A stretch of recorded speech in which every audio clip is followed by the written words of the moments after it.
Haleluya. Pagi hari ini Tuhan, kami mau datang kepadamu Tuhan. Kami bersyukur Engkau telah memberikan nyawamu untuk menebus setiap dosa kami. Engkau telah memberikan hidupmu bagi setiap kami Tuhan. Dan pagi hari ini Tuhan, hati kami penuh dengan ucapan syukur. Terima kasih Yesus. Mari dengan segenap rasa syukur menyatakan, Dia Yesus telah mati bagiku. Dia Tuhan selamatkan jiwaku. Bagi Dia pujianku tak dapat ku balas kasih-Nya.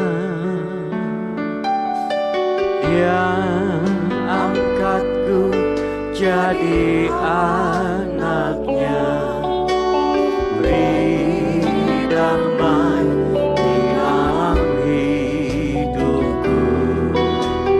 Bagi Dia sembahku,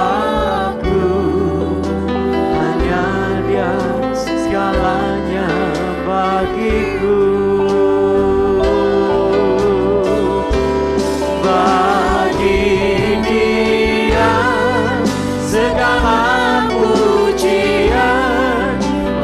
Serta syukur kekal selamanya bagi Dia. Segala pujian, hormat serta syukur selama-lamanya.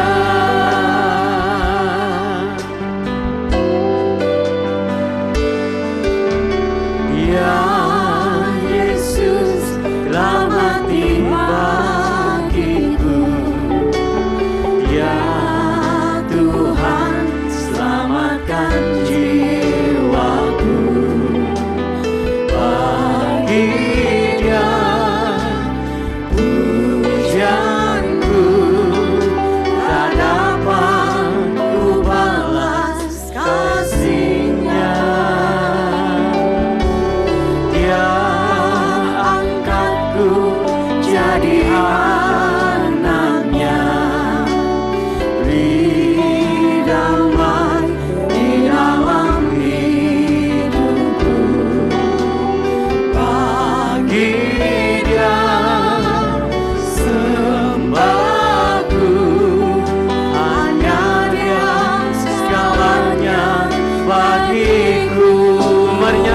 bersama, bagi Dia segala pujian, hormat serta syukur kekal selamanya. Bagi Dia segala pujian, hormat serta syukur selama-lamanya. Bagi Dia segala pujian, hormat serta syukur oh, bagi Dia segala pujian, hormat serta syukur selama-lamanya. Mari dengan segala rasa syukur nyatakan pada Tuhan, Dia Yesus telah mati bagi. Dia telah mengorbankan nyawanya bagi kita untuk menyelamatkan setiap dosa-dosa kita.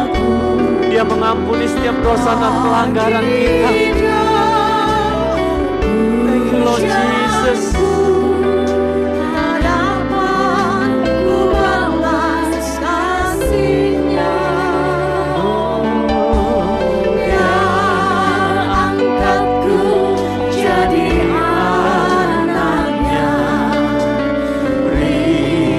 Damai di dalam hidupku.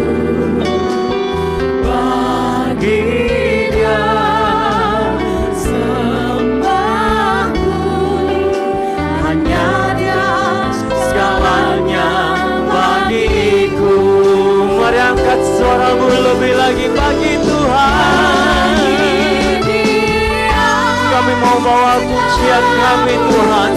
Kami mau bawa sembah kami Tuhan. Kami bawa nyanyian syukur kami bagi-Mu ya Tuhan. Bagi Dia segala pujian, hormat serta syukur selama-lamanya. Bagi Dia segala pujian, hormat serta syukur kekal selamanya. Bagi Dia segala pujian, hormat serta syukur selama-lamanya. Pandangkan syukur yang terbaik. Bagi Dia segala pujian, hormat serta syukur kekal selamanya. Bagi Dia segala pujian, hormat serta syukur selama-lamanya. Lagi nyatakan, bagi Dia segala pujian, hormat serta syukur kekal selamanya. Bagi Dia, yes Lord, hormat serta syukur selama-lamanya. Bagi Dia segala pujian, hormat serta syukur kekal selamanya. Bagi Dia segala pujian, hormat serta syukur selama-lamanya. Selama-lamanya. Oh, selama-lamanya.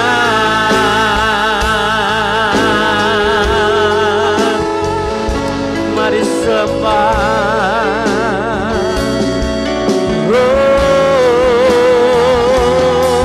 Naikkan syukur, naikkan pujian, haleluya. Oh, bagi-Mu segala hormat, bagi-Mu segala pujian, haleluya.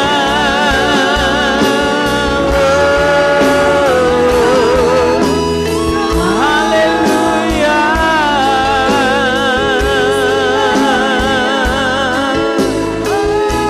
Haleluya. Haleluya.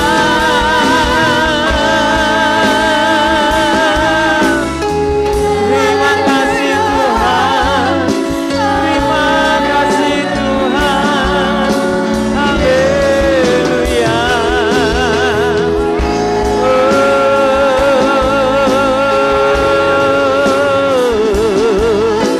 Haleluya. Haleluya.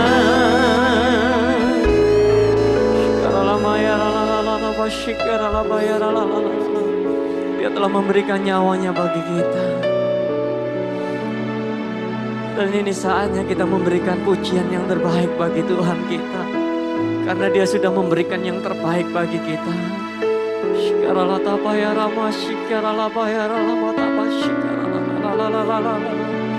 Mari sekali lagi angkat suaramu, naikkan pujian penyembahan bagi Tuhan.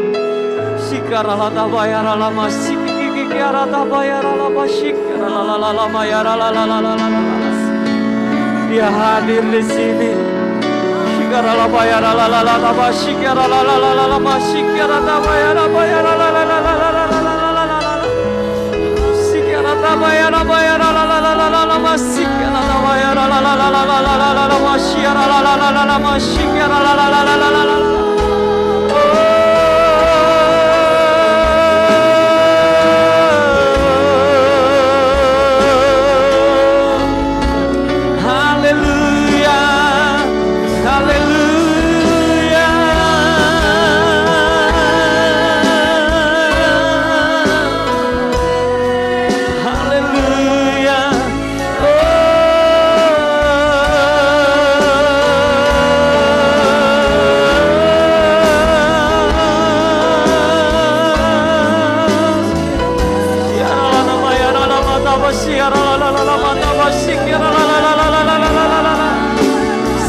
Terima kasih Tuhan. Saat ini Tuhan, kami merayakan kebangkitan-Mu Tuhan. Kau boleh mati di atas kayu salib Tuhan. Tetapi kami yakin dan percaya hari yang ketiga Engkau telah bangkit bagi kami Bapa. Dan kami tahu Tuhan, kalau saja maut sanggup Engkau kalahkan. Kami yakin dan percaya Tuhan, apapun yang saat ini kami hadapi, kami percaya Tuhan yang kami sembah adalah Tuhan yang sanggup untuk melakukan segala perkara bagi kami Bapa. Terima kasih Yesus, terima kasih Tuhan.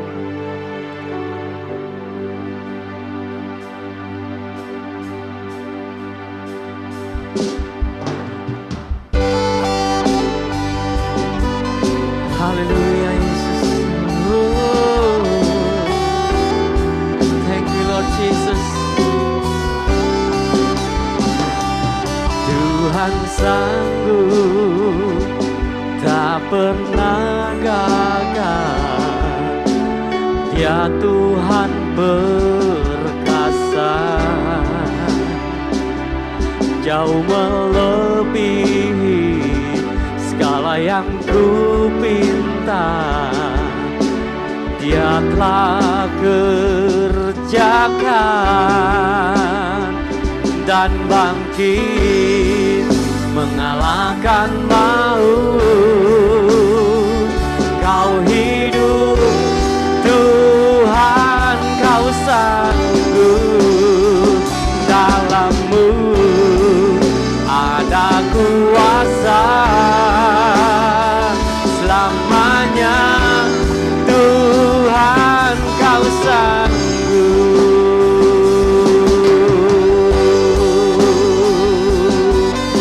Haleluya Yesus. Oh haleluya. Nyatakan Tuhan ada di pihak kita. Tuhan ada di pihak kita.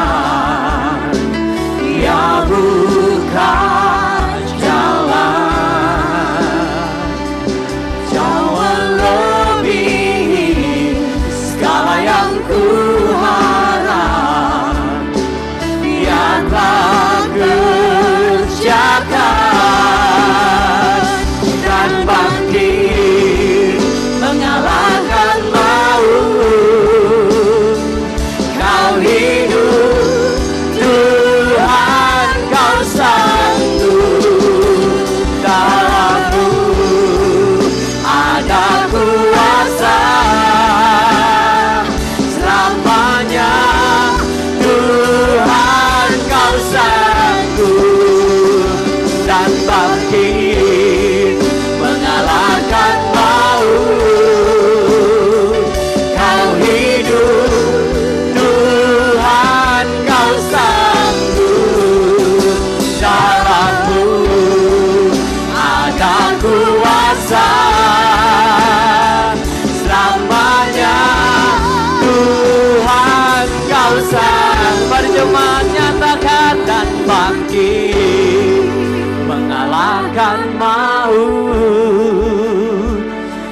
Kau hidup, Tuhan, Kau sanggup dalam-Mu. Yes God, selamanya Tuhan Kau sanggup. Lebih lagi bersorak, mengalahkan maut. Kau hidup, Tuhan, Kau sanggup dalam-Mu ada kuasa. Selamanya Tuhan Kau sanggup. Selamanya Tuhan Kau sanggup. Nyatakan, selamanya Tuhan Kau sanggup. Haleluya. Kami percaya Tuhan, kebangkitan-Mu itu bagi kami Tuhan. Haleluya. Haleluya. Mari berikan tepuk tangan yang paling meriah bagi Tuhan Yesus kita. Haleluya. Haleluya. Thank you Lord Jesus. Haleluya. Dan kami siap Tuhan untuk bersorak-sorai bagi-Mu. Tuhan kami yang dahsyat, yang percaya bersama katakan amin. Haleluya. Dia telah bangkit bagi kita. Mari yang bersama kita mau bersorak bagi Tuhan. Sama-sama katakan.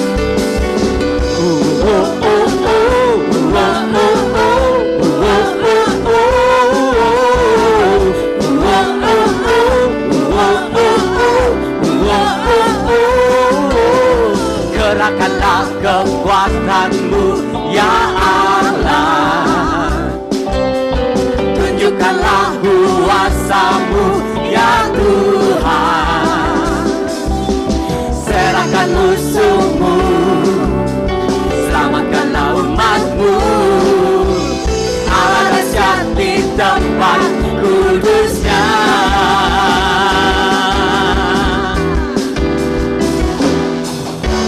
Gerakkanlah kekuatan-Mu ya Allah.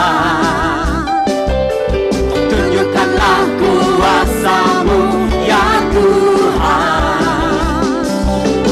Serahkan musuh-Mu, selamatkanlah umat-Mu.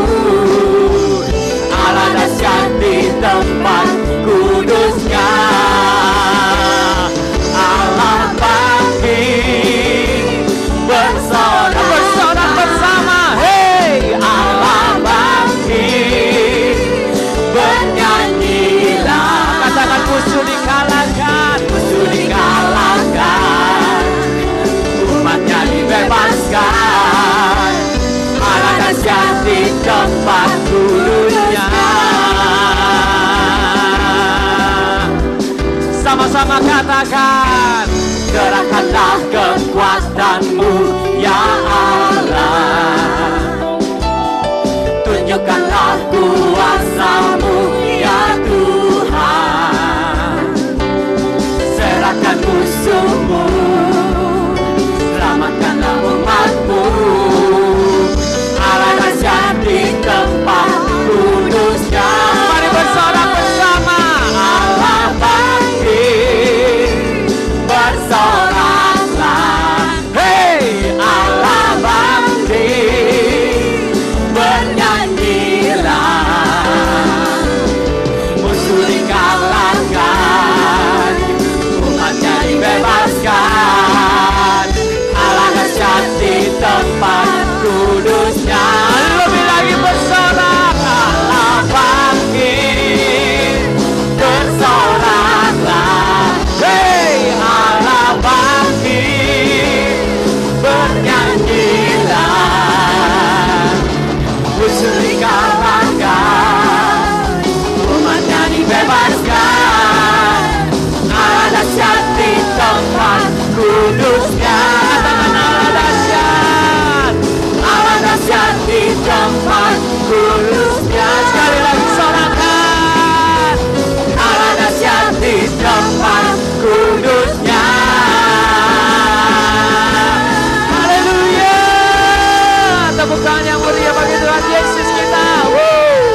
percaya Engkau Tuhan yang mengasihi kami dengan kasih yang kekal. Kasih-Mu tidak pernah berubah dulu, sekarang, bahkan sampai selama-lamanya. Apapun keadaan kami, Engkau tetap Tuhan yang mengasihi kami. Apapun situasi kami, Engkau tetap Tuhan yang mengasihi kami. Kasih-Mu tidak pernah berubah atas hidup kami. Itu yang membuat kami punya keberanian percaya mendekat kepada Tuhan. Karena kami tahu ketika kami datang kepada Tuhan, apapun keberadaan kami, Tuhan tidak pernah menolak kami. Tuhan tidak pernah membuang kami. Kasih setia-Mu yang besar akan selalu Tuhan Engkau curahkan dalam hidup kami. Karena itu biar hari ini ketika kami boleh mengingat kembali kematian-Mu atas kayu salib, bahkan kami boleh mengingat kembali bahwa begitu besar kasih-Mu, pengorbanan-Mu untuk kami. Dan karena kami tahu Tuhan Engkau bahkan mau rela turun ke dunia, bahkan mati bagi kami. Itu yang membuat kami tahu bahwa hidup kami berharga di mata Tuhan. Itu yang membuat kami percaya Tuhan bahwa Engkau tidak akan pernah meninggalkan kami. Kasih setia-Mu kekal untuk selama-lamanya. Mari Tuhan berbicara kepada kami lewat kebenaran-Mu. Dan kami percaya kebenaran-Mu yang akan terus mengubahkan hidup kami, mengubahkan paradigma kami, mengubahkan banyak hal dalam hidup kami. Terima kasih pengurapan-Mu yang akan bekerja menerjemahkan kebenaran-Mu dengan cara yang sangat sederhana. Sehingga baik kami yang di sini maupun kami yang ada di rumah mendengarkan, kami percaya semuanya kami diberkati Tuhan. Terima kasih Bapa, dan kami serahkan semuanya ke dalam tangan Tuhan. Demi nama Tuhan Yesus Kristus, mari setiap kita yang siap diubahkan oleh firman Tuhan, sama-sama katakan amin. Puji Tuhan, silakan duduk kembali. Yang di rumah shalom.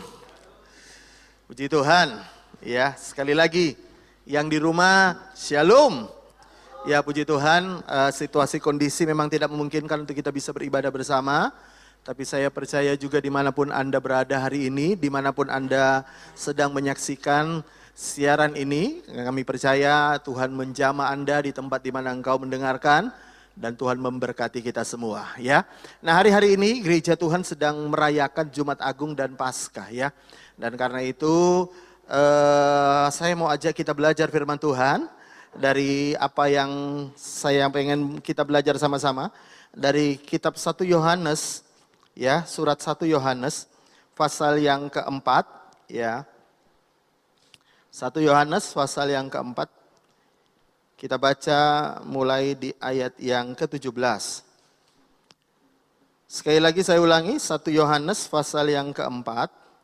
Kita baca mulai dari ayat yang ke-17 sampai dengan ayat yang ke-19. Ya, demikian firman Tuhan. Ya, firman Tuhan berkata gini. Dalam hal inilah kasih Allah sempurna di dalam kita. Kapan kasih Allah sempurna dalam hidup kita?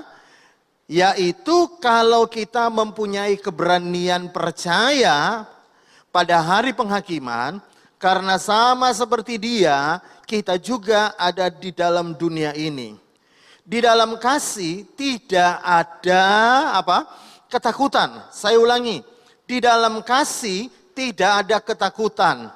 Kasih yang sempurna melenyapkan ketakutan.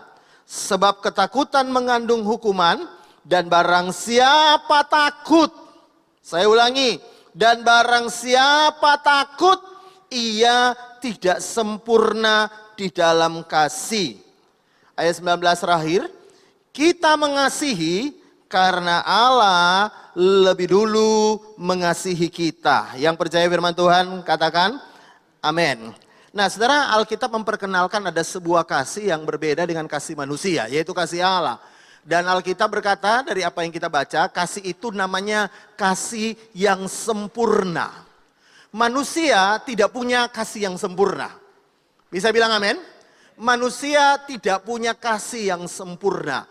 Hanya Tuhan yang punya kasih yang sempurna. Makanya Alkitab berkata begini, ya. Karena itu kalau kita berani percaya bahwa Tuhan mengasihi kita dengan kasih yang sempurna, maka segala ketakutan kita akan pergi. Hari-hari ini orang mencoba bagaimana caranya supaya melenyapkan ketakutan. Saya tidak anti doa, saya juga berdoa. Tapi berapa banyak orang yang berdoa dan sudah berdoa, bahkan baru saja selesai berdoa, begitu amin, tetap takut. Yang pernah rasain bilang amin. Saya tidak anti baca Alkitab, karena saya tahu semua kita baca Alkitab dan saya tahu juga kita perlu baca Alkitab. Tapi berapa banyak orang begitu amin dengar firman Tuhan, bahkan baru dengar khotbah, setelah dengar khotbah, setelah itu juga tetap takut. Ya. Ada orang berkata, "Papa, kita perlu banyak doa, kita perlu banyak nyanyi, nyembah Tuhan." Saya tahu semuanya perlu, katakan amin. Kita melakukannya juga. Tetapi sebenarnya ketakutan Anda itu hanya bisa pergi, Alkitab berkata, kalau Anda percaya bahwa Tuhan itu mengasihi kita dengan kasih yang sempurna. Dan menurut saya tidak banyak orang begitu yakin akan hal itu. Terbukti apa? Kalau Tuhan memang mengasihi kita dengan kasih yang sempurna, dan Dia Tuhan yang berkuasa, maka saya percaya. Apapun terjadi dalam hidup kita, tidak ada yang terjadi tanpa seizin Tuhan. Dan tidak mungkin Tuhan izinkan terjadi kalau Tuhan tidak punya maksud yang indah untuk kita. Kenapa? Karena Dia mengasihi kita. Bukan karena kita mengasihi Dia, tapi karena Dia mengasihi kita. Loh, kalau bicara tentang kasih manusia kepada Tuhan, kita ini loh berubah-berubah. Betul nggak? Berapa banyak orang yang dulu Anda lihat luar biasa dengan Tuhan, hari ini juga berubah, betul nggak? Dan ada berapa banyak orang yang dulu mungkin biasa-biasa aja dengan Tuhan, hari ini luar biasa dengan Tuhan. Mengasihi Tuhan sungguh-sungguh. Nah, kalau bicara tentang kasih kita, kasih manusia itu berubah-berubah. Karena itu jangan pernah membanggakan apa yang kau bisa lakukan, apa-apa yang menjadi kasihmu kepada Tuhan. Sesungguhnya yang membuat kita bisa menghilangkan ketakutan seperti yang kita baca tadi, yaitu ketika kita percaya kasih Allah yang sempurna atas kita. Sederhananya begini, apa sih itu kasih sempurna? Kasih sempurna begini, kasih yang apapun keberadaan kita, apapun situasi kita, Dia tetap mengasihi kita. Itu kasih yang sempurna. Kenapa manusia tidak pernah punya kasih sempurna? Karena manusia tidak bisa mengasihi orang apa adanya. Betul nggak? Makanya seringkali Anda dengar orang berkata begini, kalau kau baik dengan saya akan lebih baik lagi kepadamu. Kalau kau sayang sama saya akan lebih sayang kepadamu. Tapi lihatin ya, hati-hati aja, hati-hati. Hati-hati apa? Hati-hati gunakan mulutmu. Hati-hati aja. Kalau kau bikin sesuatu dalam hidup saya yang menyakiti hati saya, sampai kapanpun, aku tidak akan pernah mengampuni engkau. Kenapa? Karena memang manusia begitu. Manusia ini gini loh, kalau engkau baik, aku baik. Yang masih manusia di rumah bilang amin. Yang masih manusia bilang amin. Manusia itu begitu. Lihat, nggak usah bilang orang lain. Suami istri aja kadang gitu kan, betul nggak? Ya, kadang-kadang kita jengkel banget sama dia, betul nggak? Kenapa? Karena memang manusia itu pada umumnya manusia itu tidak punya yang namanya, bahkan bukan pada umumnya, semua manusia tidak punya kasih yang sempurna. Cuma Tuhan yang punya kasih yang sempurna. Saya masih ingat Facebook mengingatkan saya akan apa yang pernah saya tulis pada awal-awal gereja OFC ini berdiri, ya, kurang lebih 10 tahun yang lalu, ya. Saudara tahu Facebook itu kadang-kadang lebih ingat ulang tahun teman kita daripada ulang tahunnya daripada kita, betul nggak? Suatu hari saya datang ke rumah seorang ibu, dia ulang tahun hari itu, ya. Begitu saya datang, suaminya datang. Saya datang doain untuk selamat ulang tahun, ya. Lalu suaminya datang. Begitu suaminya datang, waktu saya pamit mau pulang, setelah ngomong-ngomong pamit pulang, istrinya bilang begini sama saya, ya. Pak ini loh, suami saya aja nggak ingat tanggal lahir ulang tahun saya. Pak Verly aja ingat. Dalam hati saya bilang, kalau nggak ada Facebook yang ingatin, kemana gua juga ingat. Betul gak? Dalam hati tapi ya, betul gak? Ya, dalam hati kita juga mikir, ya. Satu-satunya orang yang saya hafal ulang tahunnya itu tidak pernah saya lupa, yang bukan bagian keluarga saya, yaitu Saudara Anto. Kenapa? Karena Saudara Anto WL kita itu ulang tahunnya tanggal 26 Januari. Setelah itu ulang tahun istri saya dan anak saya 27. Jadi saya nggak bisa lupa. Karena sebelum ulang tahun istri saya pasti didahului dengan ulang tahunnya Saudara Anto. Ya. Nah sekian banyak, ini jujur kalau saudara tanya, Pak Ferry lo perhatian, ingat lo ulang tahun kita. Enggak, saya enggak ingat, Facebook yang ingatkan.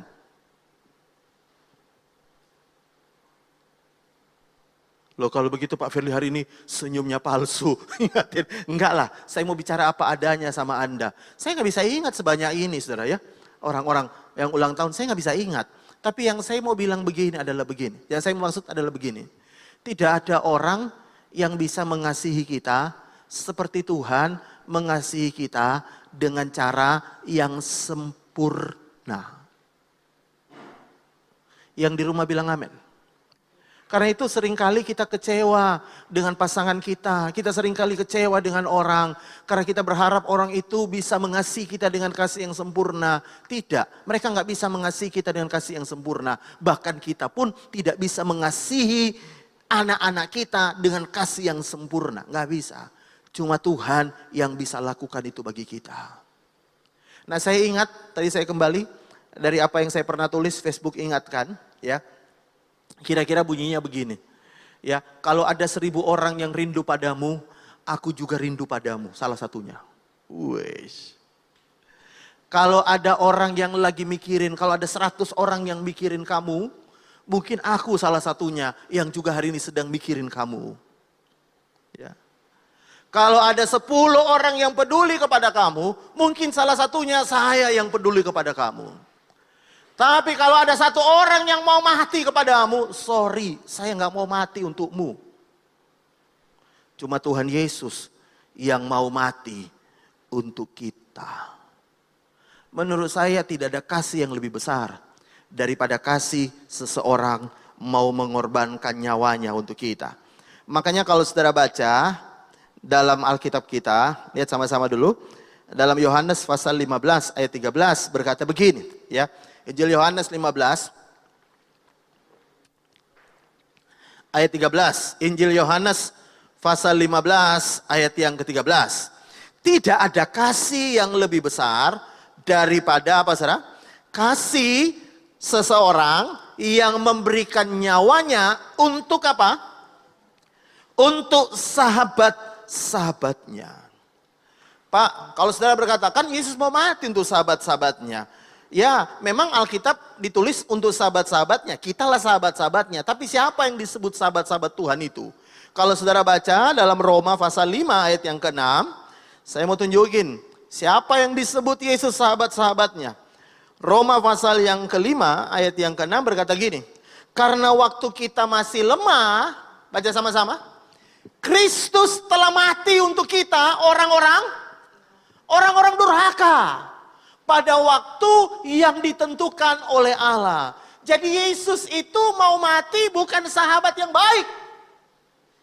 Yesus itu mau mati bukan untuk kita sebagai sahabat yang baik. Tapi Alkitab berkata, kita ini orang-orang durhaka.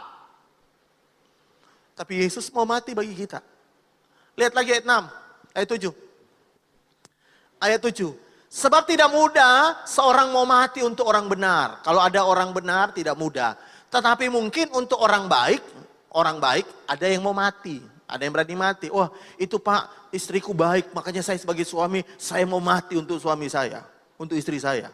Karena istrinya baik. Coba kalau istrinya jahat. Jangankan boro-boro pengen mati untuk dia. Banyak orang jengkel dengan pasangan hidupnya, berharap malah pasangan hidup cepat mati. Jangankan mau mati, malah harapannya biar dia cepat mati. Ya. Nah untuk orang benar nggak ada, tapi untuk orang baik mungkin ada. Ya. Ayat 8. Ayat 8, firman Tuhan berkata gini. Akan tetapi Allah menunjukkan kasih-Nya kepada kita, oleh karena Kristus telah mati untuk kita, ketika kita masih berdosa. Jadi dia mau mati untuk kita itu ketika kita masih berdosa. Tuhan tidak bilang gini, kamu baik dulu. Kalau kamu udah baik, lalu saya akan mati untuk engkau. Tidak. Bahkan dalam kondisi durhaka, kondisi berdosa sekalipun, Tuhan mau mati untuk kita. Lihat ayat 9. Ayat 9. Lebih-lebih karena kita sekarang telah dibenarkan oleh darahnya, kita pasti diselamatkan dari murka Allah. Ayat 10. Lihat ayat 10. Sebab jikalau kita ketika masih seteru itu musuh, diperdamaikan dengan Allah oleh kematian anaknya Yesus, lebih-lebih kita yang sekarang telah diperdamaikan pasti akan diselamatkan oleh hidupnya. Jadi dengarkan ya, Tuhan itu mau mati untuk kita pertama ketika kita masih durhaka. Yang kedua ketika kita masih berdosa. Yang ketiga ketika kita masih jadi musuhnya, menjadi seterunya. Ya. Saya mau tanya sama Anda yang di rumah, ada nggak yang mau mati untuk musuhnya?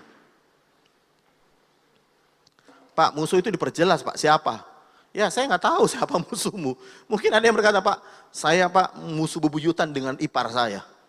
Ya, Anda pasti nggak mau mati untuk dia. Makanya saya tadi bilang pada kita semua, manusia itu nggak punya kasih yang sempurna. Yang punya kasih yang sempurna itu cuma Tuhan Yesus. Makanya begini, apa sih yang membuat kita bisa lenyap dari ketakutan? Saya mau beritahu, ketika Anda berani percaya, Tuhan mengasihi engkau dengan kasih yang kekal.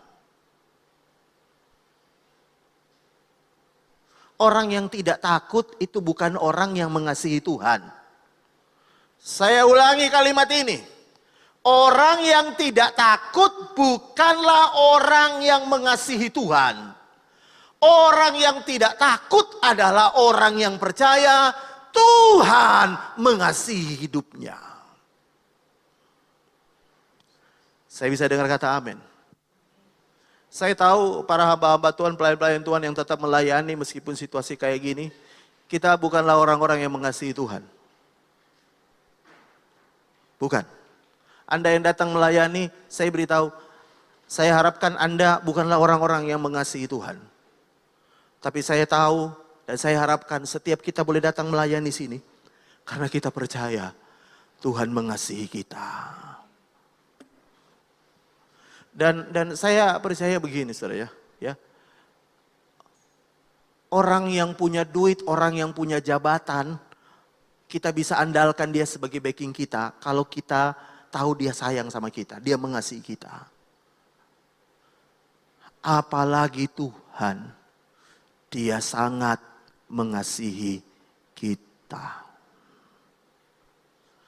Karena itu saya mau tunjukkan contoh bagaimana sebenarnya bukti kadang-kadang kita tidak percaya akan kasih Tuhan yang sempurna. Mari buka sama-sama dalam Markus pasal yang keempat, ya, ayat yang ke-36 mulai. Markus pasal 4 ayat 36 berkata begini mulai. Ada cukup banyak pembacaan kita, saya bacakan.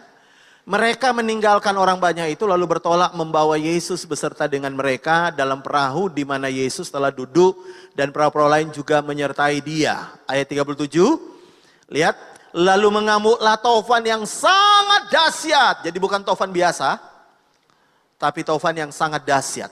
Dan ombak menyembur masuk ke dalam perahu sehingga perahu itu mulai penuh dengan air. Pada waktu itu Yesus sedang apa? Sedang tidur di buritan di sebuah tilam. Maka murid-muridnya membangunkan dia dan berkata kepadanya, Guru, engkau tidak peduli kalau kita binasa. Jadi cara membangunkan yang paling tidak enak yaitu dengan cara begini. Guru, kau tidak peduli kalau kita binasa. Itu kalau boleh diterjemahkan dalam terjemahan bebasnya, murid-muridnya membangunkan dia. Hei Yesus, kau tidak sayang kami. Kau tidak peduli kami, kau tidak mengasihi kami. Buktinya kami setengah mati, kau cuma tidur. Kira-kira begitu kalau diterjemahkan dalam bahasa sehari-harinya. Ya. Makanya dia berkata, kau tidak peduli kalau kami binasa, kau tidak sayang sama kami. Kau tidak mengasihi kami, kita setengah mati di sini. Berjuang, ya, antara hidup dan mati, di situ malah tidur, nggak mengasihi kami. Kira-kira begitu murid-murid membangunkan Yesus. Tapi lihat, ia pun bangun, Yesus pun bangun, menghardi angin itu, dan berkata kepada danau, diam, tenanglah. Lalu angin itu reda, dan danau itu pun menjadi teduh sekali. Lihat ayat 40. Lalu ia berkata kepada mereka. Lihat ini apa perkataan Yesus ya. Yesus ngomong begini, kenapa tidak dari tadi bangunin aku? Apa Yesus ngomong gitu? Kenapa tidak dari tadi bangunin aku? Enggak loh. Yesus tidak berkata, kenapa engkau gak bangunin aku? Bukan. Tapi Yesus berkata begini, mengapa kamu begitu takut? Mengapa kamu tidak percaya? Yesus ngomong, kenapa kamu takut? Kenapa kamu tidak percaya? Kenapa Yesus ngomong gitu? Kenapa Yesus tidak ngomong, kenapa tidak dari tadi kau bangunin aku? Kok baru sekarang? Nanti setelah udah parah gini baru kau bangunin aku. Tidak, Yesus nggak ngomong gitu. Tapi Yesus ngomong, mengapa kamu takut, mengapa kamu tidak percaya. Sebenarnya dua kata ini, mengapa kamu takut dan mengapa kamu tidak percaya, itu adalah jawaban Yesus dari apa yang murid-murid katakan ketika membangunkan Yesus. Ya, dia membangunkan Yesus bukan dengan perkataan, Yesus bangun, karena kami tahu hanya engkau yang bisa tolong kami. Itu bagus bangunnya, betul gak? Tapi murid-muridnya membangunkan dia dan berkata, Guru, kau tidak peduli. Guru, kau tidak mengasihi kami udah mau mati nih. Kami udah mau tenggelam, kau tidak peduli, kau tidak mengasihi kami. Nah, jawaban itulah yang kemudian Yesus katakan kepada mereka, kenapa kamu takut, kenapa kamu tidak percaya? Sebenarnya apa yang mereka tidak percayai? Yang mereka tidak percayai adalah Yesus peduli kepada mereka. Kenapa? Karena Yesus mengasihi mereka. Saya mau beritahu ya, orang yang mengasihi Anda pasti peduli Anda. Kok nggak ono sing amen? Bisa bilang amen? Dan kalau saya mau beritahu ya, kadang-kadang orang yang paling peduli adalah orang yang paling menjengkelkan. Betul gak? Betul gak? Orang yang paling peduli itu adalah orang yang paling menjengkelkan. Loh, kamu jangan gitu. Apa pedulimu? Loh, aku peduli karena aku sayang. Betul gak? Saya kadang-kadang dibolak-balik diingatin sama Bu Gembala. Ayo minum ini obatnya. Ya, temulawak. Pokoknya temu semua yang ketemuan. Temu lawak, temu siri, temu kangen, temu jahe, semua. Diingat, ayo minum. Bahkan saya kadang dibuatkan ini, air rebusan daun pepaya. Ya, pahit, kental, tak minum dikit. Kalau saya minum dikit, dia mulai ngomong, ayo lo dihabisin, gak enak, ayo lo dihabisin. Saya mau tanya, dia ngomong gitu karena peduli gak? Peduli. Dan jujur aja berapa banyak orang yang peduli begitu menjengkelkan kan? Betul gak? Menjengkelkan. Ya. Nah sama dengan Yesus, makanya dibangunin dengan cara begitu. Karena dia tidur. Tapi lihat Yesus bangun dan berkata, kenapa kamu takut? Kenapa kau tidak percaya? Kenapa Yesus ngomong gitu? Karena begini, Yesus sangat mengasihi mereka. Makanya Yesus pertanyakan, kenapa kamu takut? Karena takut itu sumbernya dari ketidakpercayaan. Ketidakpercayaan apa? Bukan ketidakpercayaan kuasa Allah. Bukan ketidakpercayaan akan kemampuan Tuhan yang berkuasa menolong. Bukan. Tapi ketidakpercayaan bahwa Tuhan peduli. Saya bisa dengar kata amin. Ya, dengarkan yang di rumah, Tuhan peduli kepadamu. Amin. Tuhan peduli kepada kita. Makanya Tuhan bilang, kenapa kamu takut? Kenapa kamu tidak percaya?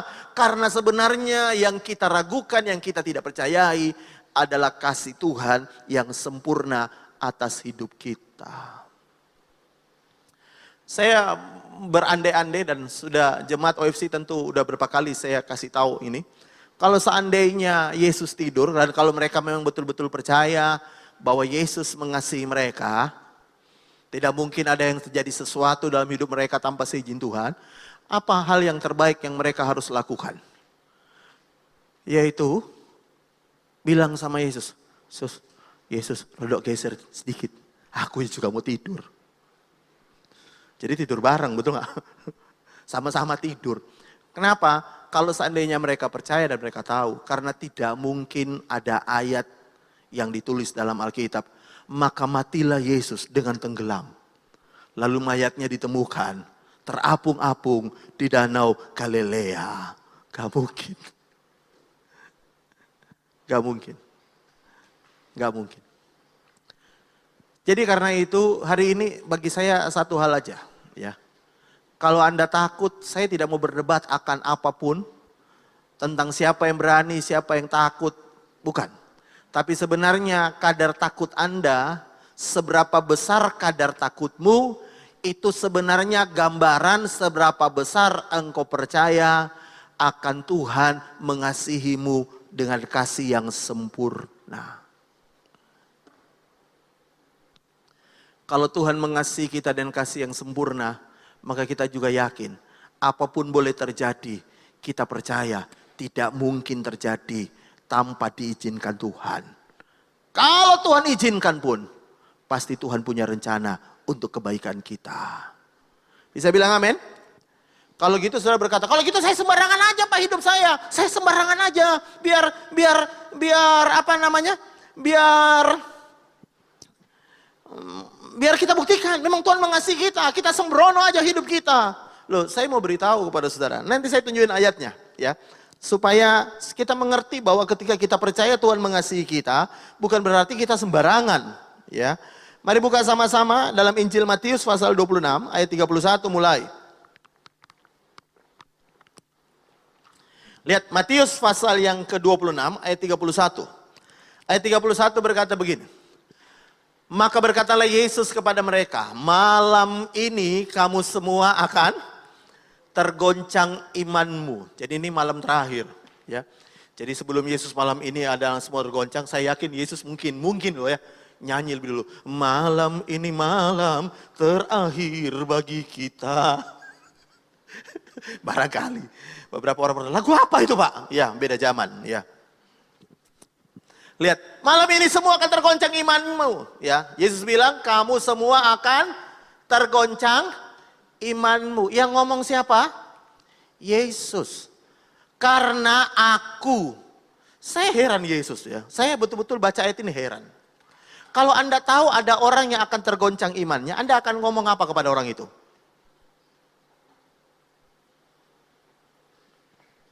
Kalau misalnya saya tahu Pak Leo akan tergoncang imannya, atau saya yang akan tergoncang imannya, kira-kira Pak Leo akan ngomong apa kepada saya? Nasihatkan apa kepada saya?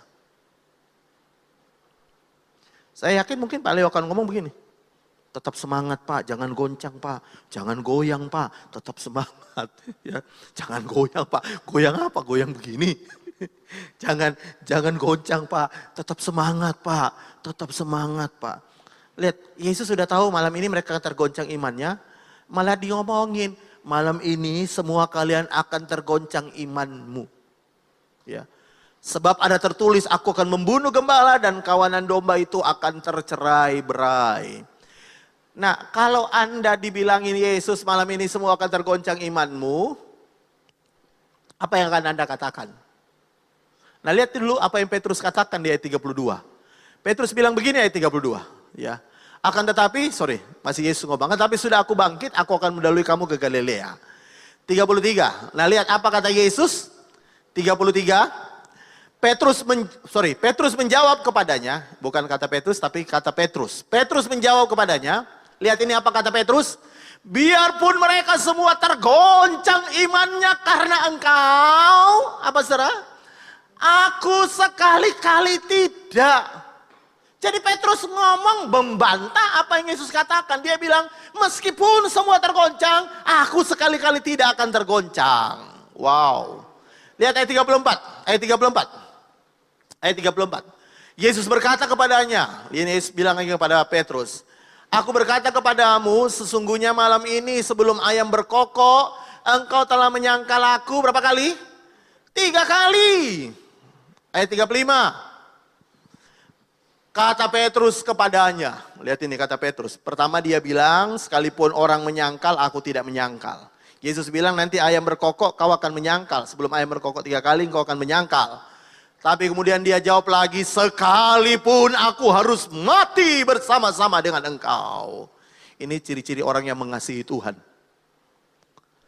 Katanya begitu. Aku takkan menyangkal engkau. Semua murid yang lain pun berkata demikian juga. Yang lain gak mau kalah, melok-melok ngomong, ikut-ikutan ngomong. Ya. Nah, yang saya mau bilang adalah begini ya. Pada waktu Yesus akan dibunuh, ya, pada waktu Yesus akan ditangkap lalu dibunuh, ya, mestinya Yesus berharap murid-muridnya itu tidak ada imannya yang tergoncang. Ya. Nah kayak hari ini, Tuhan tentunya berharap, kalau saya jadi Tuhan ya, saya tentu berharap bahwa dengan adanya virus corona, tidak ada iman anak-anak Tuhan yang tergoncang. Baik itu akan ada dampak ekonomi atau apapun, saya tahu Tuhan juga akan berharap kalau saya jadi Tuhan, tidak ada yang tergoncang, semuanya baik-baik aja. Tapi Yesus tetap bilang kepada murid-muridnya waktu dia akan ditangkap, hari ini kalian akan semua tergoncang imannya. Ya. Waktu Yesus berkata tergoncang imannya, mestinya murid-murid akan berkata, oh iya Tuhan, memang saya tahu saya ini kurang kuat iman saya. Ya udah saya memang akan tergoncang gak apa-apa. Tapi Tuhan pada waktu saya tergoncang tolongin saya ya, supaya saya bisa bangkit lagi. Mestinya jawabannya gitu, tapi mereka dengan sombongnya berkata, sekalipun yang lain tergoncang, aku tidak akan tergoncang. Menurut saya begini ya, saya pengen aja Anda berpikir begini ya. Kalau ada 12 murid, 11 menerima bahwa akan tergoncang, mestinya Yesus akan ngomong begini kepada yang 11. Dengarin yang 11 itu ya. Dengarin yang 11 ya. Kamu mesti ikut kayak Petrus gini. Petrus luar biasa loh. Kalian tak bilang lagi tergoncang. Kalian cuma bilang iya. Ini loh bilang tidak tergoncang. Mestinya kalau kita jadi Yesus kita akan ngomong gitu. Tapi Yesus malah bilang kepada Petrus. Kau nanti akan 3 kali menyangkal aku sebelum ayam jantan berkokok. Nah kenapa? Masalahnya di sini. Ya pertama begini. Saya mau jelaskan, kenapa Yesus izinkan murid-murid tergoncang imannya? Kenapa hari ini Tuhan izinkan ada banyak orang Kristen tergoncang imannya? Dan menurut saya kalaupun Anda tergoncang imanmu, so what gitu loh, gak masalah. Loh Pak, ini pengajaran sesat. Orang tergoncang imannya gak apa-apa. Ya murid-murid aja Tuhan bilang tergoncang imannya gak apa-apa kok. Yang jadi masalah adalah begini. Waktu kita goncang iman kita, Tuhan itu sebenarnya pengen cuma sederhana. Ya Tuhan, tolong aku supaya aku bisa bangkit kembali dari imanku yang tergoncang ini. Tapi kalau saya lihat ya, orang-orang yang tergoncang imannya banyak-banyak alasan. Menunjukkan, oh enggak, aku enggak tergoncang kok. Aku enggak tergoncang kok, cuma saya berhikmat. Loh menurut saya begini sederhana aja. Kalau memang tergoncang, kalau kita tergoncang enggak apa-apa. Saya pun tergoncang kok. Enggak masalah. Bisa bilang amin? Emang kalau kita tergoncang imannya, Yesus berhenti mengasihi kita? Emang kalau kita tergoncang imannya hari itu murid-murid, Yesus berhenti mengasihi kita? Tidak. Makanya dia bilang tadi di ayat 30 berapa itu? Dia bilang ini, ayat 33 dia bilang, nanti aku mendahului kamu di Galilea. Dia akan ada di depan masa depan kita. Udah nunggu kita lewati prosesnya. Tuhan cuma pengen begini, saudara tahu ya. Kalau dia berkata dia tergoncang, ya tergoncang aja, gak masalah kok. Cuma Anda perlu tahu satu hal. Kenapa Tuhan izinkan semuanya goncang? Sebenarnya 2 minggu lalu saya sudah sampaikan kepada kita semua lewat ibadah online. Bahwa sebenarnya di masa-masa Tuhan ngomong gitu, sebenarnya di masa-masa di mana kita mengenali diri kita yang sebenarnya. Jadi semua kegoncangan diizinkan terjadi supaya kita kenali siapa diri kita.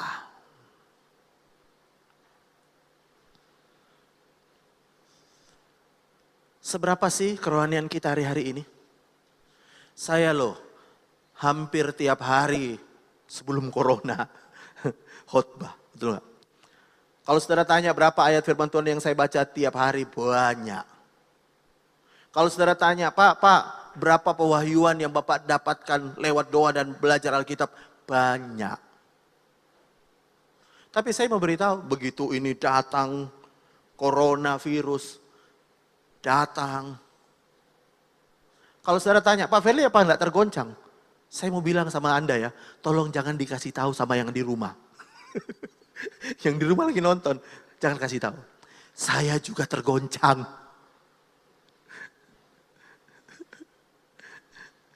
Saya juga tergoncang. Loh, dua gembala ya tergoncang. Ya apa kita jemaatnya? So what gitu loh. So what kalau memang tergoncang?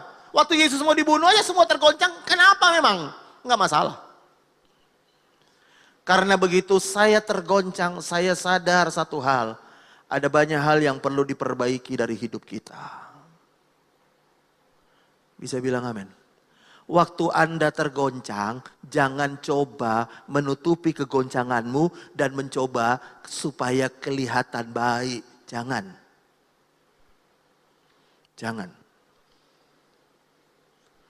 Jangan coba nutupin dengan kelihatan baik. Kalau engkau goncang, bilang aja saya tergoncang. Pak, ekonomi saya goncang hari ini, Pak. Aduh, Pak, gimana ya, Pak? Ngomongin aja. Tapi nanti gimana ya, Pak? Nanti saya ini, Pak. Aduh, Pak. Saya mau beritahu. Murid-murid Tuhan bilang hari ini tergoncang. Justru ketika engkau tidak sadar, tidak mengintrospeksi diri hari-hari ini, nah di situ masalahnya.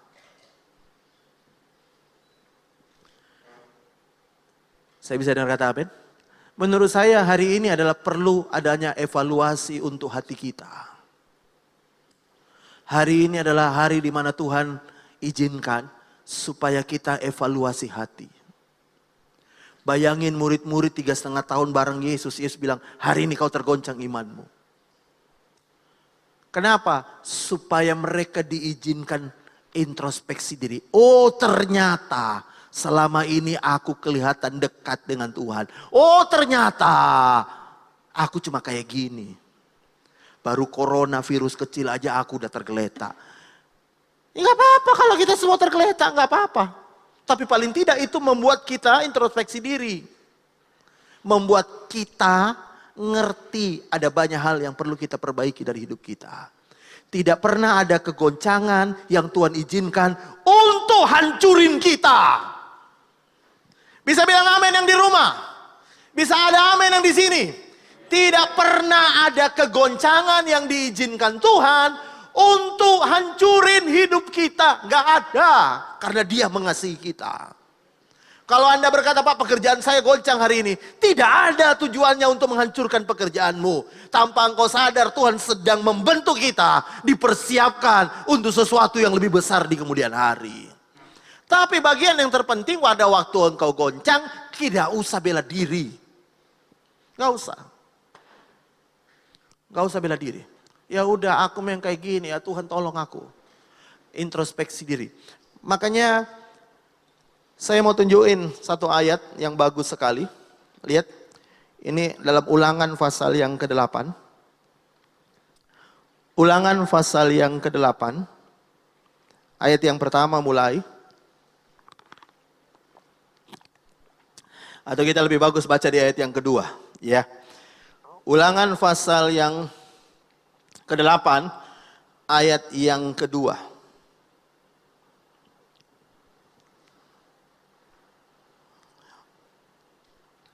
Firman Tuhan berkata begini ya.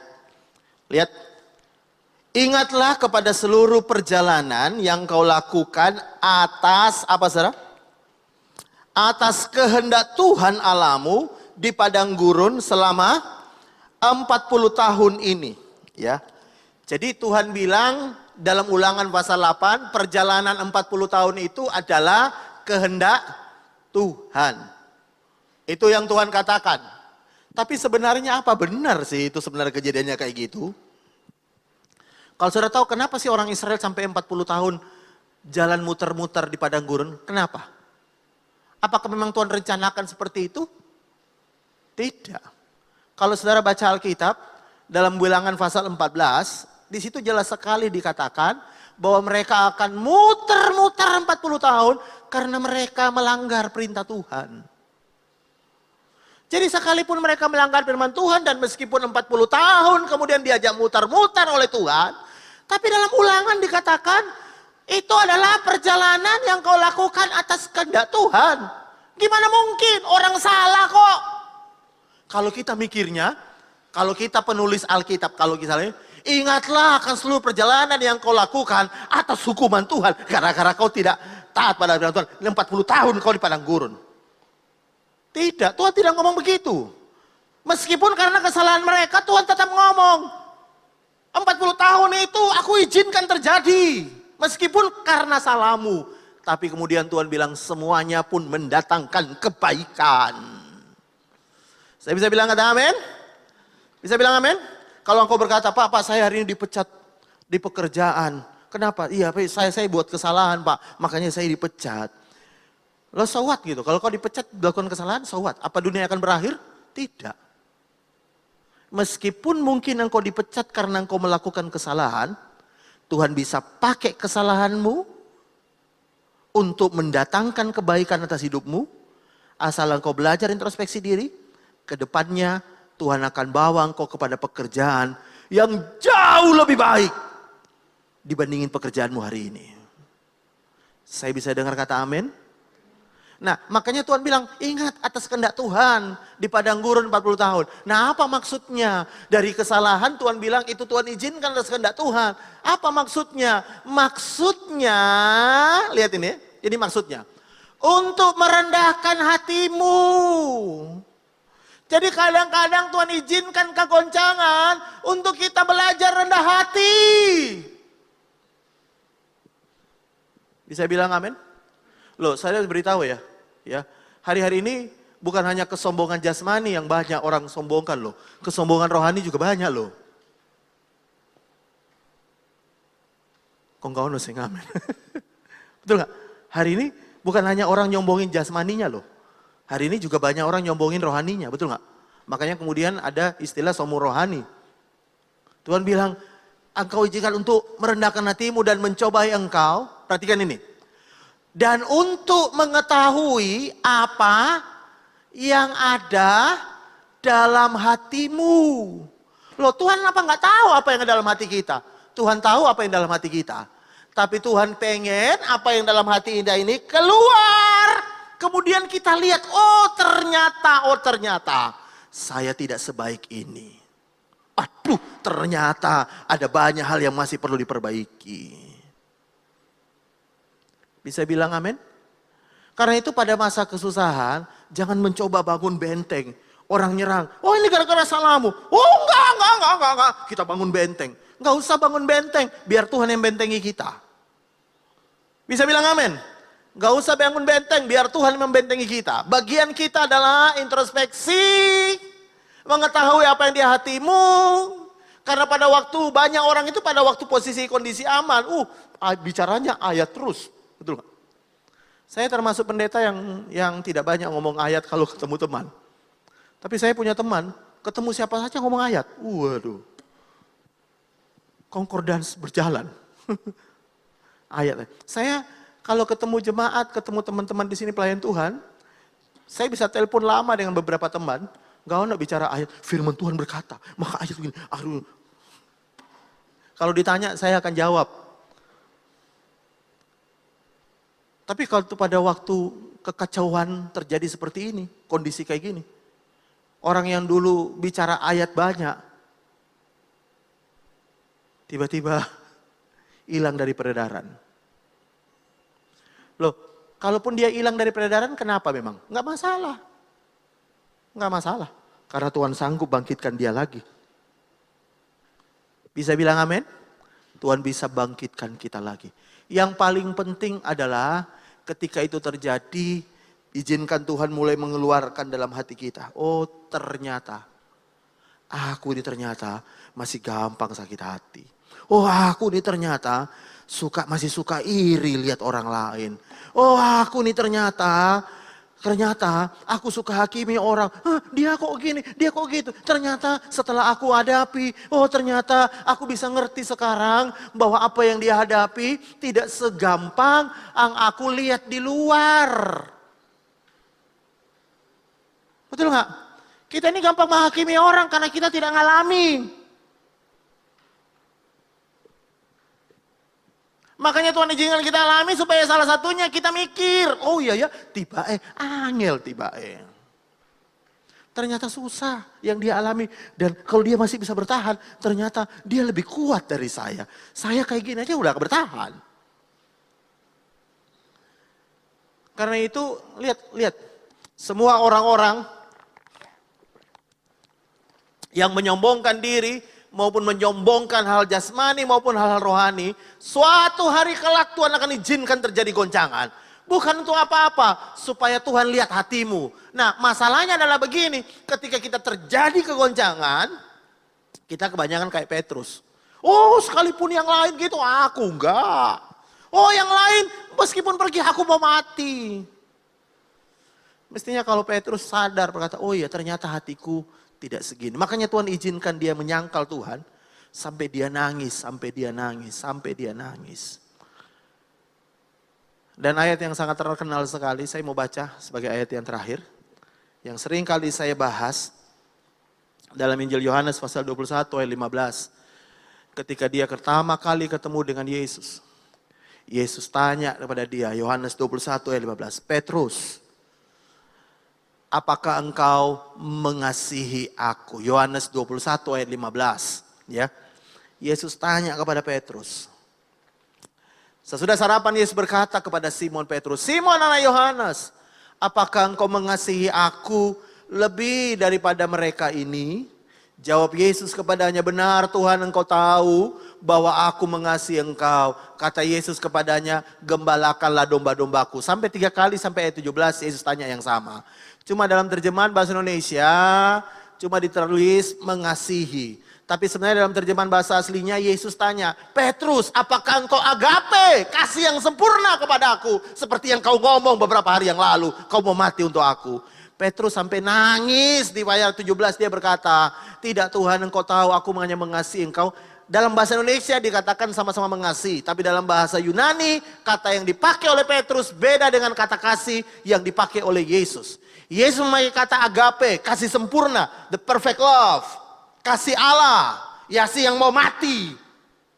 Tapi Petrus menjawab phileo. Phileo itu kasih persaudaraan. Kasih persaudaraan. Persaudaraan itu gini, kalau kau baik aku baik, kalau enggak ya wes. Kita kasih, bukan kasih agape yang mau mati. Sampai 3 kali. Kenapa? Petrus akhirnya menyadari bahwa sebenarnya dia tidak punya kasih agape. Dia hanya punya kasih phileo. Hanya Tuhanlah yang punya kasih agape atas hidup kita. Hanya Tuhan yang mengasihi kita dengan the perfect love. Kasih yang sempurna. Kita enggak. Karena itu kemana-mana, mari kita berkata, aku ada hari ini karena Tuhan sayang sama aku. Kalau suatu saat kita semuanya diberkati Tuhan, lalu Tuhan tanya, ada orang nanya, Pak Verly coba tolong tulis buku, rahasia sukses. Kira-kira berapa? Biasanya kan orang 3 rahasia sukses, 7 rahasia sukses. Kalau saya akan tulis buku, saya akan tulis 3.500.000 rahasia sukses. Saya mau bocor siapa? Rahasia yang pertama, rahasia sukses yang pertama. Karena Tuhan mengasihi aku. Bisa bilang amin? Yang kedua apa Pak? Yang kedua, karena Tuhan sayang kepadaku. Yang ketiga apa? Karena Tuhan cinta aku. Ngono aja sampai 3,5 juta kali. Sesungguhnya kita ada sampai hari ini karena Tuhan sayang sama kita. Bisa bilang amin? Tuhan sayang sama kita. Kalau Anda berkata, Pak, banyak pendeta kena corona itu kemana Pak? Kenapa Pak? Saya nggak pernah bisa jawab untuk pertanyaan itu. Cuma yang saya tahu satu hal. Karena Tuhan mengasihi dengan kasih yang sempurna. Dan kita tidak pernah tahu apa alasannya. Tapi yang saya tahu pasti. Karena Tuhan mengasihi dia dengan kasih sempurna.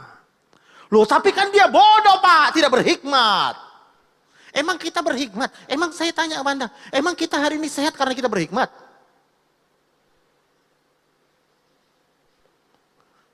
Kalau kita bisa sehat hari ini, berani tidak Anda ngomong? Karena kekuatanku, karena kemampuanku. Berani tidak Anda ngomong gitu? Atau Anda berani berkata, kalau aku masih sehat ini Pak, karena perlindungan Tuhan. Loh, yang pendeta lain apa enggak dilindungi Tuhan? Yang lain juga dilindungi Tuhan. Saya tahu dilindungi Tuhan. Tapi dia mati Pak. Dilindungi Tuhan enggak? Tetap dilindungi Tuhan. Kalau saudara tanya, Pak gimana itu ceritanya? Saya nggak tahu jawabannya.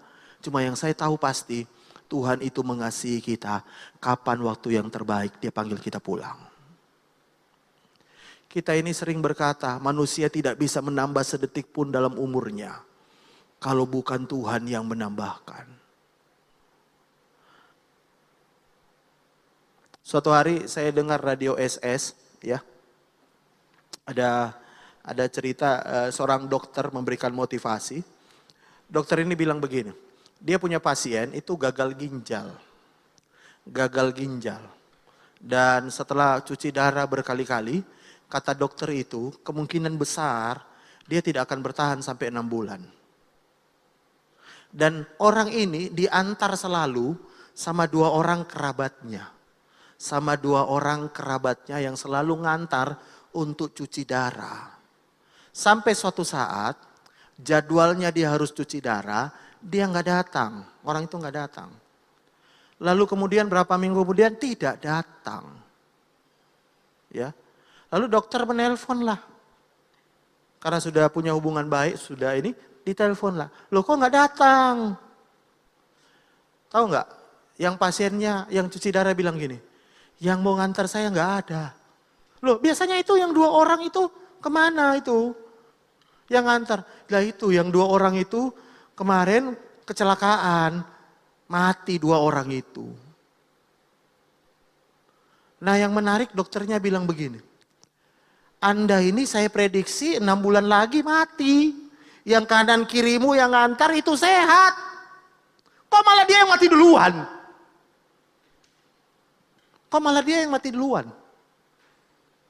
Yang kanan kiri. Yang sehat. Yang harusnya sakit ginjal. Duluan. Mati. Karena dokter, saya percaya dokter tidak sembarangan vonis 6 bulan, 3 bulan. Saya percaya dokter itu tidak menerawang dan berkata, itu dari auramu, aura kasih.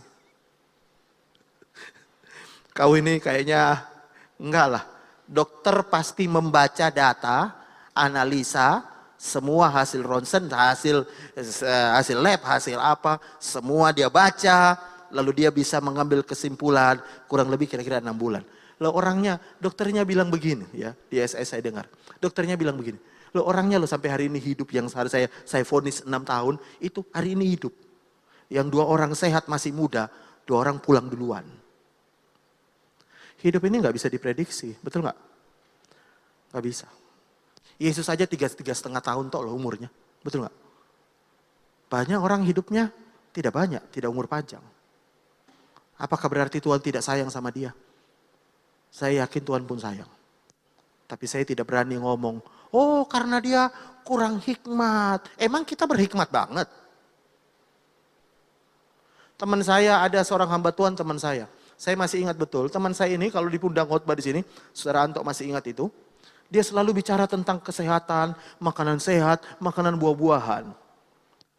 Dia kalau ketemu dengan saya, Pak itu dikurangi nih, dikurangi. Dia nunjuk perut saya, dikurangi itu bahaya, itu dikurangi. Jadi dia setiap kali khotbah di sini, dia cerita tentang makanan sehat, apa saya. Saudara tahu teman saya ini teman baik, tidak bermaksud merendahkan atau apapun.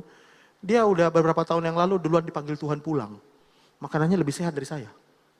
Badannya dulu gemuk dari saya, dia kurangi sehingga proporsional. Saya yang kayaknya ini kabeh makan, makan. Saya enggak ngajari Anda berkata, kalau gitu makan sembarangan Pak. Enggak, kalau Anda bertahan makan sayur-sayuran terus, puji Tuhan. Tapi saya nggak bisa. Saya tidak bilang lalu kita sembarangan makan, tidak. Tapi yang saya mau bilang adalah begini. Tuhan punya rencana untuk masing-masing orang. Dan Tuhan mengasihi setiap orang. Bisa bilang amin. Kalau Tuhan masih izinkan kita ada, bukan karena kuat dan gagah kita. Karena Tuhan mengasihi kita. Karena Tuhan mengasihi kita. Saudara tahu untuk kita bisa lahir ke dunia ini aja, kita mengalahkan berapa, ratusan ribu, bahkan mungkin juta sel sperma yang lain. Dan Anda keluar jadi pemenangnya. Lalu Anda lahir jadi manusia. Kembaranmu dikalahin semua. Anda berhasil jadi pemenang. Apakah tiba-tiba kebetulan? Enggak. Tuhan mengasihi kita. Makanya begini, yang paling susah untuk orang percayai itu adalah Tuhan mengasihi kita dengan kasih yang sempurna. Itu paling susah. Karena apa? Orang lebih percaya Tuhan itu maha pengasih dan maha penyayang. Tapi secara pribadi orang tidak terlalu yakin Tuhan mengasihi kita dengan kasih yang kekal. Bahkan di saat Anda terpuruk pun Tuhan tidak tinggalkan engkau. Bahkan di saat engkau jatuh dalam dosa pun Tuhan tidak tinggalkan engkau. Terlalu banyak saya dengar orang berkata, kalau kau berdosa Tuhan tinggalkan. Saya beritahu Tuhan tidak tinggalkan engkau. Karena Tuhan tidak sama dengan kita. Dia akan setia menemani kita sampai yang berdosa bertobat kembali. Bisa bilang amin? Karena itu hari ini acara Jumat Agung di peringatan Jumat Agung, menurut saya tidak ada lagi yang kita bisa banggakan dari apa yang kita bisa lakukan. Kalau hari ini ada yang bisa kita banggakan, kita cuma berkata, Tuhan, aku ada hari ini semua karena kasih Tuhan. Semua karena kebaikan Tuhan. Semua karena Tuhan. Tidak ada satu pun yang bisa kita banggakan. Kalau ada yang kita bisa rayakan tiap hari, bukan rayakan kebaikan kita. Rayakan kebaikan Tuhan atas hidup kita. Rayakan bagaimana Tuhan mau mati untuk kita. Bagaimana Dia mau berkorban untuk kita. Bagaimana Dia mau lakukan banyak hal untuk kita. Karena Dia Tuhan yang luar biasa mengasihi kita. Tutup Alkitab saudara. Saya minta main musik. Dan singer bantu saya, musik leader.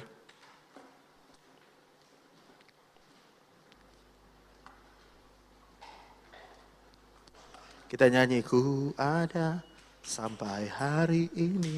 Main apa itu?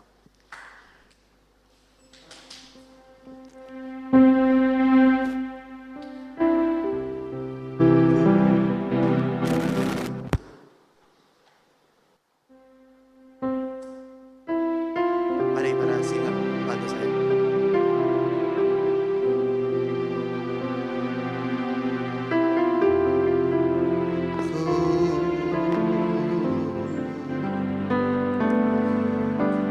Ku ada sampai hari ini, itu semua karena anugerah-Mu. Ku hidup sampai hari ini, semua karena kebaikan-Mu. Ku bersyukur, ku bersyukur, Kau selalu baik dalam hidupku.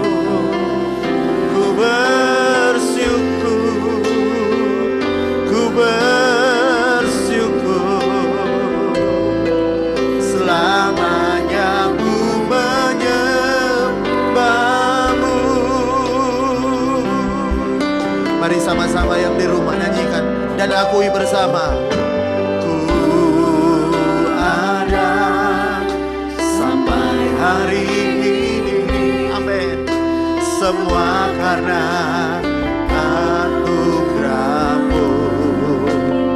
Oh, ku hidup sampai hari ini. Semua karena kebaikan-Mu. Ku bersyukur, ku bersyukur.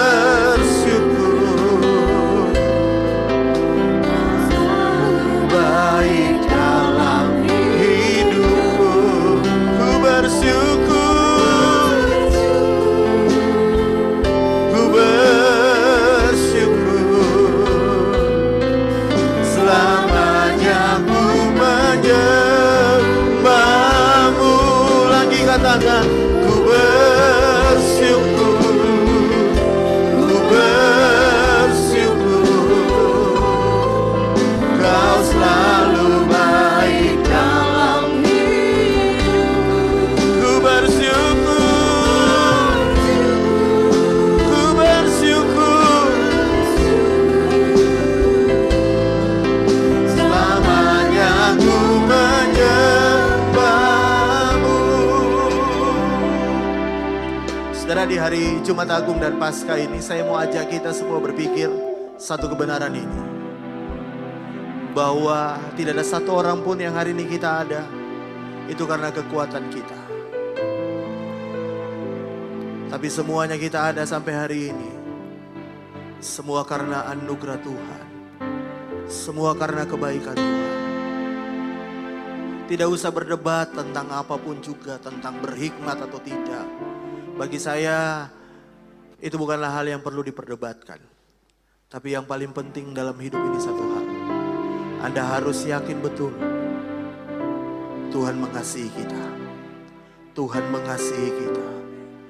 Dia tidak akan pernah biarkan apapun terjadi atas hidupmu tanpa seizinnya. Kalaupun Dia izinkan, Alkitab berkata, Dia punya rencana yang besar untuk kita. Bahkan murid-murid ketika Tuhan berkata, hari ini engkau akan tergoncang imanmu, maka mereka juga tergoncang dan tidak ada masalah dengan itu, karena Tuhan sanggup memulihkan mereka kembali. Hari-hari ini adalah hari-hari yang baik untuk kita introspeksi diri. Tuhan izinkan banyak kegoncangan supaya kita menyadari bahwa sebenarnya dalam hidup kita ada masih begitu banyak yang perlu dikoreksi Tuhan. Dalam hidup kita masih ada banyak yang harus diperbaiki. Dan dalam anugerah Tuhan, Tuhan menerima kita apa adanya. Tapi dalam anugerah Tuhan, Tuhan juga pengen mengubah kita menjadi pribadi yang lebih baik. Supaya hidup kita semakin dipakai Tuhan luar biasa. Jadi berkat buat banyak orang. Karena itu hari ini, mari yang di rumah angkat tanganmu sama-sama. Mari yang di rumah angkat tanganmu sama-sama. Dan mulai sembah Tuhan. Dimanapun engkau berada, mulai bersyukur. Sembah Tuhan. Engkau bilang sama Tuhan, Tuhan, kami ada hari ini bukan karena kebaikan kami.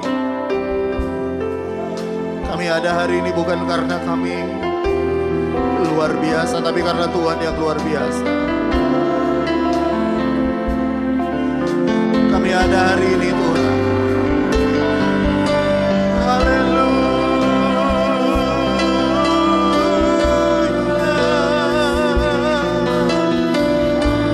Jumat Agung dan Paskah ini, mari sembah, ingat kembali bahwa Tuhan mengasihi engkau apapun keberadaanmu. Tuhan mengasihi engkau apapun situasimu. Tuhan mengasihi engkau. Kalaupun engkau takut tidak ada masalah, Tuhan mengasihi engkau. Kalaupun engkau tergoncang tidak ada masalah, Tuhan mengasihi engkau. Justru pada saat-saat engkau tergoncang, Tuhan ingin memperbaiki hidup kita lebih lagi. Justru pada saat-saat tergoncang ini, mari kita mau belajar introspeksi diri dalam hidup kita. Mari justru pada saat tergoncangan ini, ada banyak hal yang kita perbaiki dari hidup kita. Haleluya.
izinkan terjadi dalam hidup kita.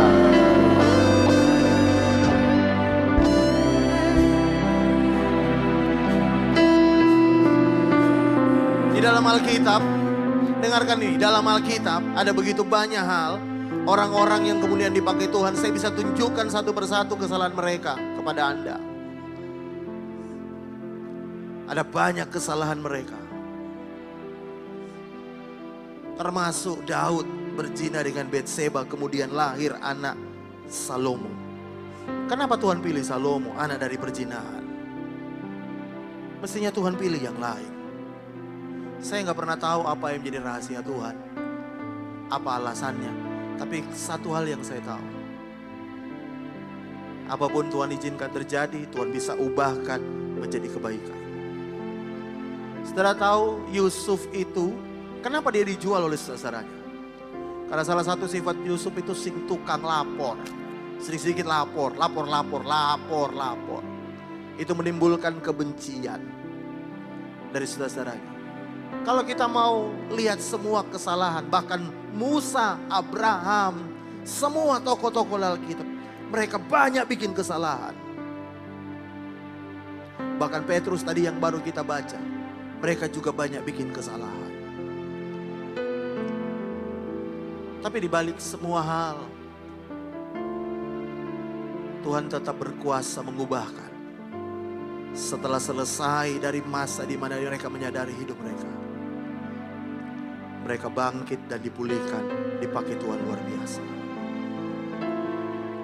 Karena itu hari ini yang di rumah saya pesankan satu hal.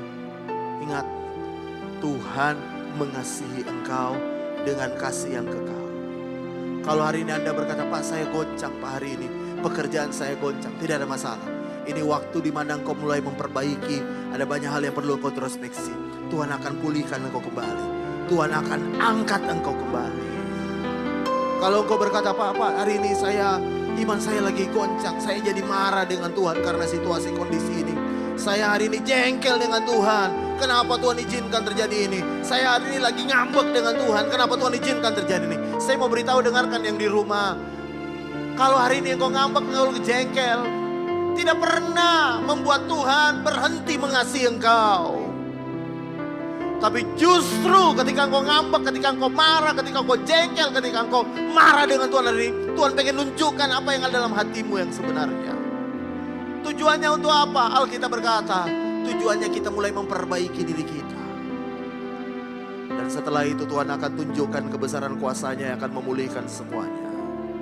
Tuhan akan pulihkan kesehatanmu yang sakit. Tuhan akan pulihkan ekonomimu. Tuhan akan pulihkan rumah tanggamu. Karena Dia Tuhan yang mengasihi kita. Sekali lagi saya mau berkata, tidak ada satu pun yang diizinkan Tuhan terjadi untuk menghancurkan engkau. Tidak ada. Tapi semuanya untuk memperbaiki kita, untuk jadi pribadi yang lebih baik. Yang di rumah buka tanganmu sama-sama. Saya mau berdoa bagi Anda. Di dalam nama Tuhan Yesus, saya berdoa bagi semua jemaat Tuhan, bagi semua orang-orang yang melihat, mendengarkan siaran ini. Hamba berdoa demi nama Tuhan Yesus.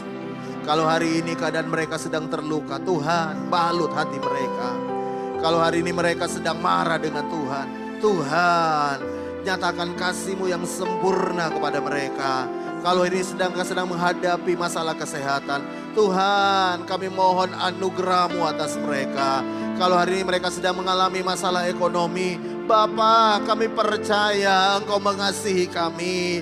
Engkau juga yang akan menyediakan apapun yang kami butuhkan, apapun yang saudara kami butuhkan yang di rumah. Karena itu hamba mengangkat tangan, berdoa bersama-sama dengan seluruh orang-orang yang mendengarkan siaran ini. Di dalam nama Tuhan Yesus, kasih yang sempurna melenyapkan ketakutan. Dan kami percaya kasih Tuhan sempurna atas hidupmu. Bangkitkan dirimu kembali. Bangkitkan dirimu kembali. Karena Tuhan mengasihi engkau dengan kasih yang kekal. Dan hamba berdoa dalam nama Tuhan Yesus. Di akhir program ini Tuhan, hamba berdoa dalam nama Tuhan Yesus. Semua jemaat OFC diberkati Tuhan. Semua jemaat apa yang mereka kerjakan Tuhan tolong mereka. Dan hamba berdoa, ini waktu di mana kami akan lihat mujizat Tuhan, pemeliharaan Tuhan, kasih Tuhan. sempurna atas kami. Terima kasih Tuhan. Dan mari buka tanganmu sama-sama. Dan dalam nama Tuhan Yesus, kalau engkau percaya, aminkan dengan imanmu. Di dalam nama Tuhan Yesus, kami percaya terjadi. Tuhan memberkati engkau dan melindungi engkau. Tuhan menyinari engkau dengan wajahnya dan memberikan engkau kasih karunia. Tuhan menghadapkan engkau dengan wajahnya dan memberikan engkau damai sejahtera. Saudaraku yang kekasih, terimalah warisan anak sulung, berkat double porsi dalam tahun penyertaan Tuhan yang sempurna. Dan yang percaya sekali lagi sama-sama katakan amin. Selamat Paskah, Tuhan Yesus memberkati.